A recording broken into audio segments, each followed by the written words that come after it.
आज हमारे टॉपिक का नाम है electrostatic shielding. Electrostatic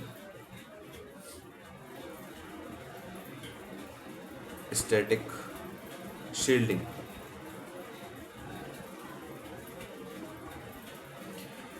electrostatic shielding की अगर हम बात करें तो इलेक्ट्रोस्टैटिक शील्डिंग का मतलब क्या होता है, पहले वो समझते हैं। इलेक्ट्रोस्टैटिक शील्डिंग का मतलब क्या होता है? इलेक्ट्रोस्टैटिक शील्डिंग का मतलब होता है कि मानो हमारे पास कोई दो चार्ज है Q1, ठीक है, और Q2, Q1 और Q2, ठीक है। हम लोग जानते हैं जब भी हम दो चार्ज को आप किसी डिस्टेंस पे रखते हैं तो वो एक दूसरे के ऊपर फोर्स लगाते हैं, या तो अट्रैक्शन का फोर्स लगाएंगे या तो रिपल्शन का फोर्स लगाएंगे, राइट, या फिर अट्रैक्शन का फोर्स लगाएंगे। कलर चेंज करके लिख देता हूँ मैं इसको।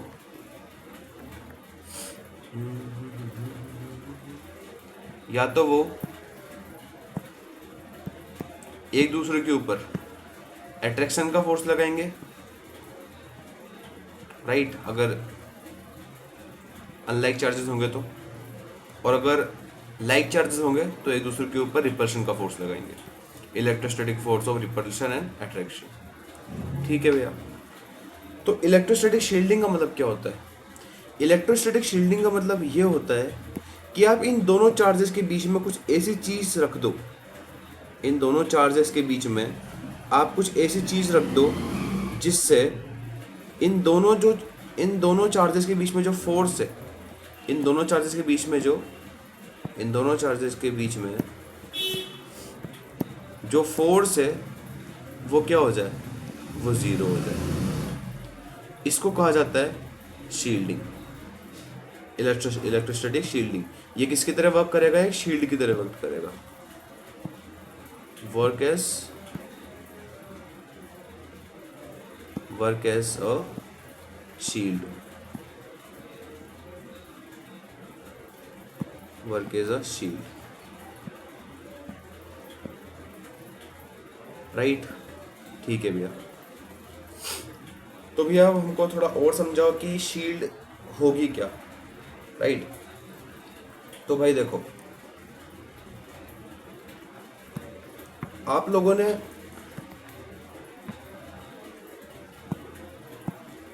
परमिटिविटी ऑफ एनी मीडियम तो पढ़ा होगा, डाइलेक्ट्रिक कांस्टेंट।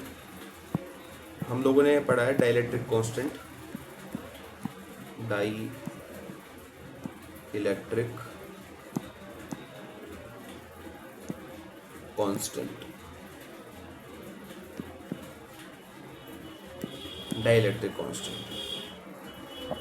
डाइलेक्ट्रिक कांस्टेंट को डिनोट किया जाता है के से, कैपिटल के से, ठीक है। It is a dielectric constant of medium, dielectric constant of medium, right. इसका फॉर्मूला क्या होता है मेरा भैया? के इज इक्वल्स टू होता है हमारा, के इज इक्वल्स टू होता है हमारा epsilon m permittivity of medium upon permittivity of free space, right. Permittivity of medium upon permittivity of free space, right, ठीक है भैया। इसका इलेक्ट्रोस्टैटिक शील्डिंग की बात हम कैसे करें? इसका हम इलेक्ट्रोस्टैटिक शील्डिंग की बात करते हैं, ठीक है। चलो, मानो मेरे पास दो चार्जेस है,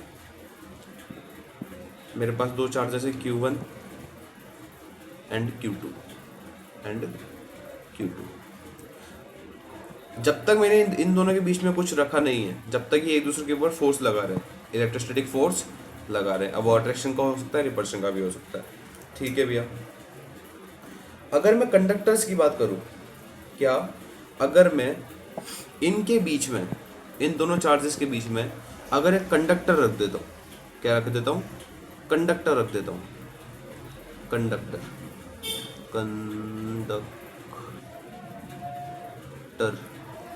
TOR। मैंने इन दोनों के बीच में क्या रख दिया है? एक कंडक्टर रख दिया, जो कि किसकी तरह बिहेव कर रहा है? एक शील्ड की तरह बिहेव कर रहा है, behave like a shield, like a shield, behave like a shield. ठीक है भैया। तो इससे क्या होगा, जब भी हम किसी दो चार्जेस के बीच में कंडक्टर को रखेंगे तो यहाँ पर इनका जो फोर्स है वो ज़ीरो हो जाएगा। और अभी हमने वही सीखा कि इलेक्ट्रोस्टैटिक शील्डिंग होती है कि दो चार्जेस के बीच में कोई ऐसी चीज़ रख दो जिससे उनका फोर्स ज़ीरो हो जाए। तो हाँ, अगर मैं दो चार्जेस के बीच में किसी कंडक्टर को रख देता हूँ तो उसका फोर्स ज़ीरो हो जाता है। ठीक है।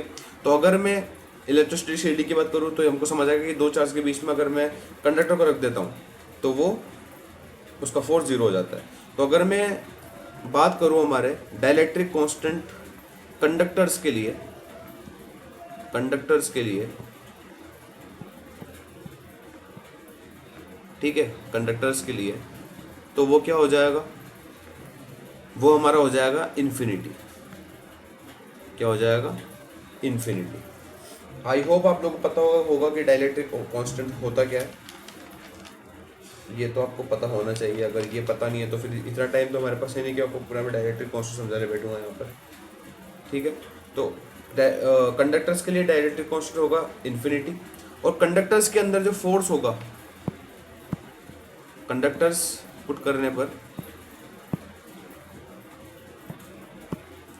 उनका जो फोर्स होगा,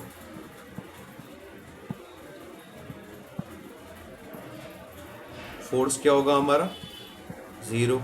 ठीक है भैया, ये वाली बात भी समझ आ गई। कब फोर्स कब ज़ीरो होगा, when conductor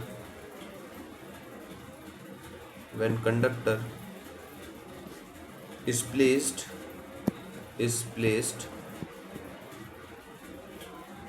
between charges,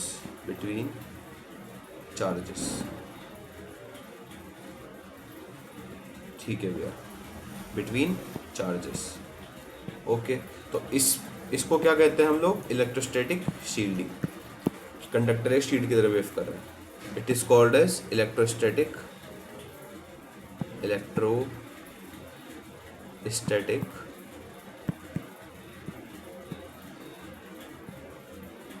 shielding.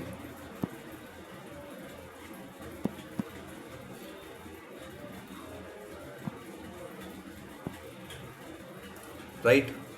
ठीक है भैया, आपने हमको डायरेक्टली कांस्टेंट ऑफ कंडक्टर्स का बताया कि ये इन्फिनिटी होता है।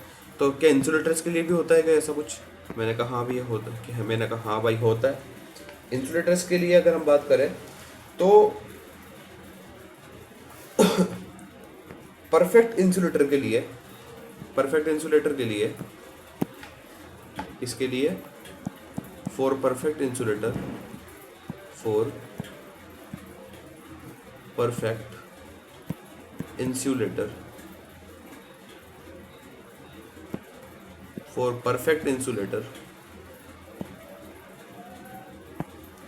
जो हमारे डाइलेक्ट्रिक कांस्टेंट की वैल्यू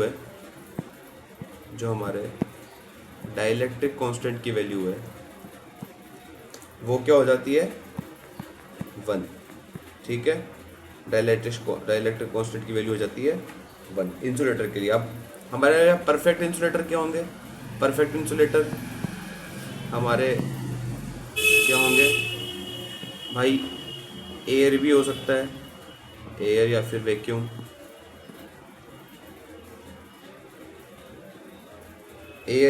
भी हो सकता है, या फिर हम बोल सकते हैं फ्री स्पेस।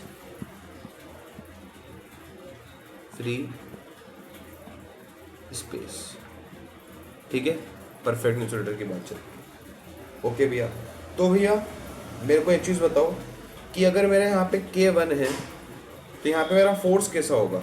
यहाँ पे मेरा K इन्फिनिटी था तो मेरा फोर्स 0 था।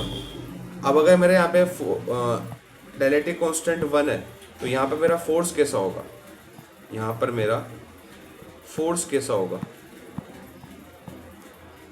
अरे यार कलर अच्छा लगता है ना यार। ये रहता है। यहाँ पर मेरा फोर्स कैसा होगा, तो ध्यान से सुनना, आपका फोर्स परफेक्ट इंसुलेटर के लिए होगा, परफेक्ट इंसुलेटर के केस में होगा मैक्सिमम, मैक्सिमम।